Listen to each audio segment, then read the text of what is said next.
যাদের দেয়ালে পিঠ লেগে গিয়েছে, অবশ্যই আপনি জীবনে যতদিন বেঁচে থাকবেন ফজরের 2 রাকাত সুন্নত নামাজ আদায় করার পরে ফরজ নামাজের আগে নবীজির শিখানো পাওয়ারফুল এই ইসমে আজমের দোয়াটা মাত্র 41 বার পাঠ করতে কখনো আপনি ভুলবেন না।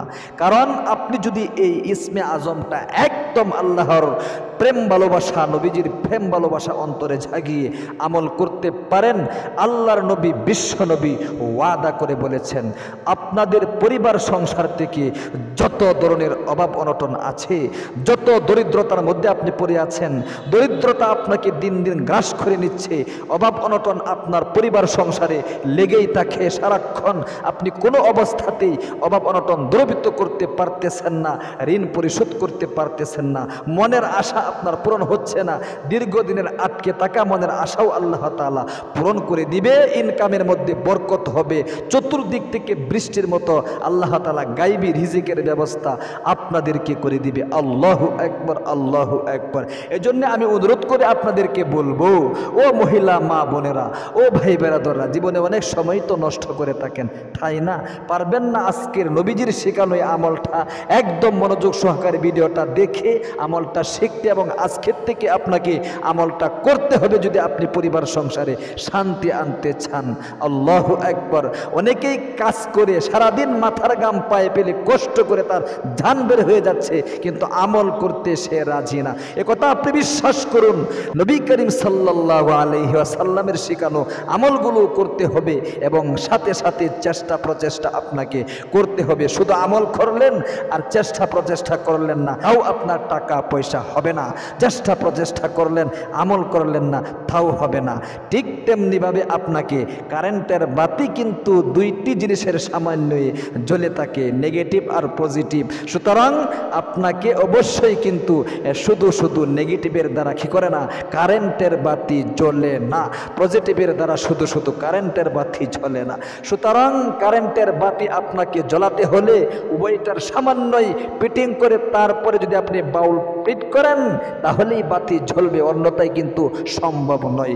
এই জন্য আমলও আপনাকে করতে হবে এবং চেষ্টা প্রচেষ্টাও আপনাকে চালিয়ে যেতে হবে। তাহলে আসুন প্রিয় দিনী ভাই এবং বোনেরা, নবী করিম সাল্লাল্লাহু আলাইহি সাল্লামের শেখানো পদ্ধতিটা আমি বলে দিচ্ছি, আর আগে নবীজির একটি হাদিস শরীফের বর্ণনা আমি আপনাদেরকে দিচ্ছি আমলের আগ্রহ অন্তরে জাগানোর জন্যে।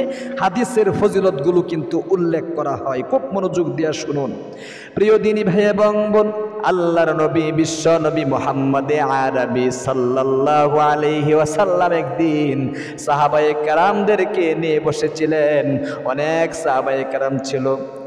একজন সাহাবী আল্লাহ রাব্বুল আমিনের নিকট ইসমে আজমের দোয়া পড়ে মুনাজাত করতেছে, ওগো আল্লাহ, পরিবার সংসার নিয়ে অনেক অভাব অনটনের মধ্যে পড়ে আছি, অনেক দুঃখ কষ্টে আছি, অনেক হতাশার মধ্যে আছি, অনেক দিন ধরে চেষ্টা করতেছি কামাই রোজগারে বরকত আনার জন্য, কিন্তু কোনো অবস্থাতেই বরকত পাচ্ছি না। একদিক দিয়ে ইনকাম করি, অন্য দিক দিয়ে টাকা পয়সা শেষ হয়ে যায়। এরকম ভাবে সে দোয়া করিতেছে, ইসমে আজমের দোয়া পড়ে। নবী করিম সাল্লাল্লাহু আলাইহি ওয়াসাল্লাম বললেন, ওগো আমার সাহাবায়ে কেরাম, দেখো দেখো, এই যে লোকটা দেখা যাচ্ছে আমার সাহাবী, আজকে সে আল্লাহ রাব্বুল আমিনের নিকট ইসমে আজম পড়ে দোয়া করিতেছে।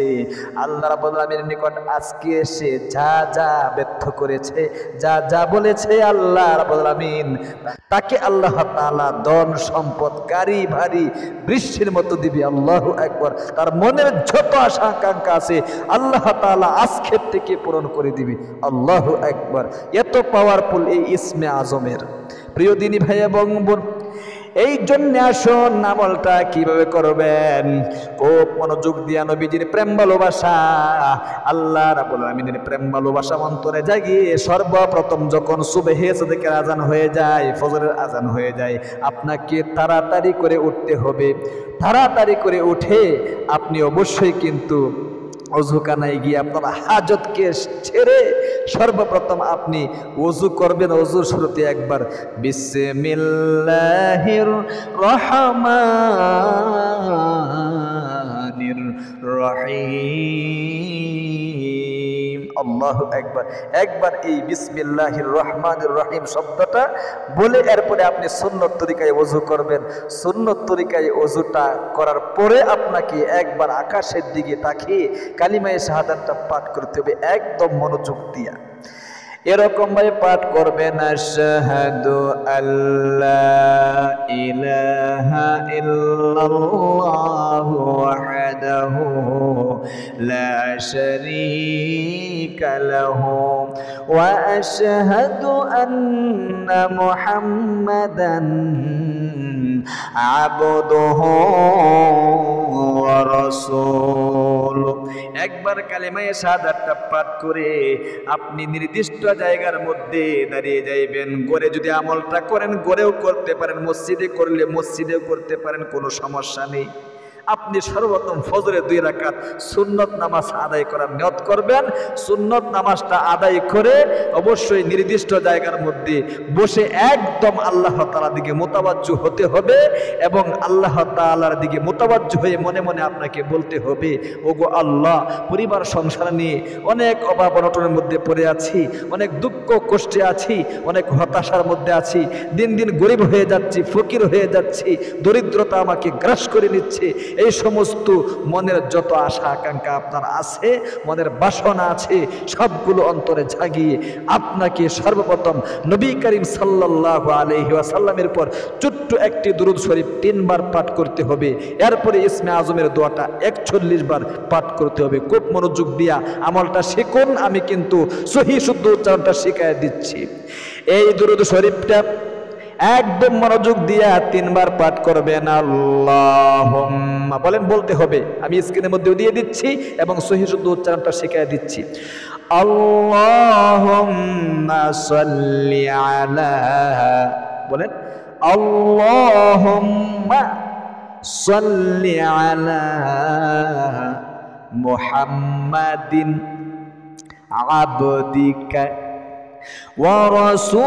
ورسولك وصل على المؤمنين والمؤمنات والمسلمين والمسلمات। এই দুরূদ শরীফটা আপনি 3 বার পাঠ করবেন খুব মনোযোগ দিয়া। এরপরে আপনি নবী করিম সাল্লাল্লাহু আলাইহি ওয়াসাল্লামের শেখানো জীবনের যৌবনের গুনাহগুলো মাফ করানোর জন্য ছোট্ট একটি ইস্তেগফারের দোয়া মাত্র 3 বার পাঠ করবেন। খুব মনোযোগ দিয়া পাঠ করতে হবে। আপনি আগে আপনার জীবনের যৌবনের গুনাহগুলো মাফ চাইতে হবে, অন্যথায় আল্লাহ তাআলা বলবেন এটা লোভী শুধু দুনিয়া পাওয়ার জন্য ইসমে আজমের দোয়া করে আমার নিকট চাচ্ছে, তাকে গাড়ি বাড়ি টাকা পয়সা ধন দৌলত দেওয়ার জন্য, দুঃখ কষ্ট দূরীভূত করার জন্য সে তার জীবনের যৌবনের গুনাহগুলো মাপ চাইল না, অথচ আটলান্টিক মহাসাগরের চাইতেও বেশি গুনাহ করেছে, উহুদ পাহাড়ের চাইতেও বেশি গুনাহ তার জমা হয়ে রয়েছে। সে তার গুনাহগুলো আগে মাপ না চেয়ে আমার নিকট গাড়ি বাড়ি চাচ্ছে, এটা তো লোভী দেখা যাচ্ছে। এই জন্য আগে জীবনের যৌবনের গুনাহগুলো ধুয়ে মুছে সাফ করানোর জন্য নবীজির শেখানো মুসা আলাইহিস সালাতু ওয়াস সালামের সেই ইস্তেগফারটি মাত্র 3 বার পাঠ করবেন একদম মনোযোগ দিয়া। স্ক্রিনের মধ্যে দেখে দেখে পাঠ করুন আমার সাথে সাথে। রব্বি ইন্নী, বলেন, বলতে হবে, না বললে সহিহ শুদ্ধ হবে না। রব্বি ইন্নী যালামতু নাফসি ফাগফিরলি, রব্বি ইন্নী যালামতু নাফসি ফাগফিরলি। 3 বার পাঠ করবেন এই পাওয়ারফুল গুনাহ মাপের দোয়াটা। এরপরে 3 নম্বরে আপনি ইসমে আজমের দোয়াটা 41 বার পাঠ করবেন। খুব মনোযোগ দিয়া এরকম ভাবে পাঠ করতে হবে। ইয়া যাল জালালি ওয়াল ইকরাম ইয়া হাইয়্যু ইয়া কাইয়্যুম খুব মনোযোগ দিয়ে কয়েকবার পাঠ করুন। ইয়া যাল জালালি ওয়াল ইকরাম ইয়া হাইয়ু ইয়া কাইয়ুম ইয়া যাল জালালি ওয়াল ইকরাম ইয়া হাইয়ু ইয়া কাইয়ুম। এরপরে আবারও সেই দুরূদ শরীফটা 3 বার পাঠ করবেন খুব মনোযোগ দিয়া। আমি আবারও একবার পাঠ করে দিচ্ছি। আল্লাহুম্মা সাল্লি আলা মুহাম্মাদিন আবদিকা ওয়া রাসূলিকা ওয়া সাল্লি আলাল মুমিনিনা ওয়াল মুমিনাতি ওয়াল মুসলিমিনা ওয়াল মুসলিমাত।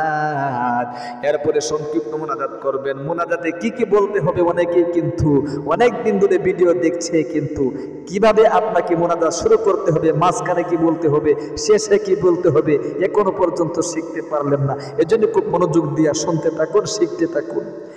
সর্বপ্রথম শুরু করবেন আলহামদুলিল্লাহি রাব্বিল আলামিন ওয়াসসালাতু ওয়াসসালামু আলা আশরাফিল আম্বিয়াই ওয়াল মুরসালিন ওয়া আলা আলিহি ওয়া আসহাবিহি আজমাইন। আল্লাহ তুমি দেখো, নজর করে আমি তোমার এক গুনাহগার বান্দা, জীবনে অনেক অন্যায় করেছি, মাথা থেকে নিয়ে পা পর্যন্ত সমস্ত শরীরে গুনাহে জর্জরিত, হাতের গুনাহ, পায়ের গুনাহ, চোখের গুনাহ, সমস্ত গুনাহ থেকে মাপ চাচ্ছি। জীবনে আর কোনোদিন গুনাহের কাজে লিপ্ত হব না। আমার জীবনের যৌবনের সমস্ত গুনাহগুলো ধুয়ে মুছে সাফ করে আমাকে নিষ্পাপ করে দাও। এরপরে বলবেন আল্লাহ অনেক অভাব অনটনের মধ্যে পড়ে আছি, অনেক দুঃখ কষ্টে আছি, অনেক হতাশার মধ্যে আছি, অনেক ঋণগ্রস্ততার মধ্যে আছি গো। অনেক দিন ধরে চেষ্টা করতেছি, কামাই রোজগারে কোনো ধরনের বরকত পাচ্ছি না। নিজে ইনকাম করি, 3 ছেলে ইনকাম করে, একদিক দিয়ে ইনকাম করি, অন্য দিক দিয়ে আমার টাকা পয়সা শেষ হয়ে যায়। এই সমস্ত মুসিবতগুলো দূরীভূত করে ইনকামের মধ্যে বরকত বাড়িয়ে দাও। দুঃখ কষ্ট পেরেশানি হতাশা সব কিছু দূরীভূত করে পরিবারের শান্তির ব্যবস্থা করে দাও। এরকম ভাবে আপনি বলবেন আল্লাহ স্বামী স্ত্রী মিল নেই, মুহাব্বত নেই, ভালোবাসা নেই, সন্তান সন্ততি কথা শোনে না, স্বামী স্ত্রী মিল মুহাব্বত আর ভালোবাসা তৈরি করে দাও। সন্তানদেরকে বাধ্য করে দাও, কষ্ট করে লালন পালন করেছি, এখন আমাকে বৃদ্ধাশ্রমে থাকতে হয়। এরকম ভাবে আপনার মনে যত আশা আকাঙ্ক্ষা আছে, ঋণগ্রস্ততার মধ্যে আছেন, আপনি আল্লাহ তাআলার কাছে একটা একটা করে বলেন, খাগতি মিনতির সাথে, খুব খুশু হুজুর সাথে, যত ইখলাসের সাথে বলবেন তত আপনার দোয়া আল্লাহ তাআলা কবুল করে নেবে। এরপরে সর্বশেষে আপনি বলবেন আখিরি তামান্না ওয়াজআল কালিমাতুনা ইনদাল মাউতি লা ইলাহা ইল্লাল্লাহু মুহাম্মাদুর রাসূলুল্লাহ সাল্লাল্লাহু আলাইহি ওয়াসাল্লাম। তাহলে প্রিয় দিদি ভাই এবং বোন, ফজরের 2 রাকাত সুন্নাত নামাজ আদায় করার পরে ফরজ নামাজের আগে যতদিন দুনিয়াতে বেঁচে থাকবেন কখনো আপনারা এই ইসমে আজমের দোয়াটা 41 বার পাঠ করতে মিস করবেন না। কপাল খুলে যাবে, আল্লাহ তাআলা আপনার ভাগ্যের দরওয়াজা খুলে দিবে ইনশাআল্লাহ। আল্লাহ তুমি তোমার বান্দা বান্দীদেরকে অবশ্যই তোমার নবীজির শেখানো এই পাওয়ারফুল ইসমে আজমের দোয়াটা ফজরের 2 রাকাত সুন্নাত নামাজ আদায় করার পরে ফরজ নামাজের আগে আমল করার তৌফিক দান করো, আমিন। যারা ভিডিওটা দেখেছেন একটা লাইক দিবেন এবং একটা কমেন্ট করবেন। অবশ্যই আমাদের ইসলামিক চ্যানেল থেকে এরকম গুরুত্বপূর্ণ ভিডিও দেখতে চ্যানেলটাকে সাবস্ক্রাইব করে পাশে থাকা বেল আইকনটা অন করে রাখবেন। ভালো থাকবেন, সুস্থ থাকবেন। আসসালামু আলাইকুম ওয়া রাহমাতুল্লাহি ওয়া বারাকাতুহু।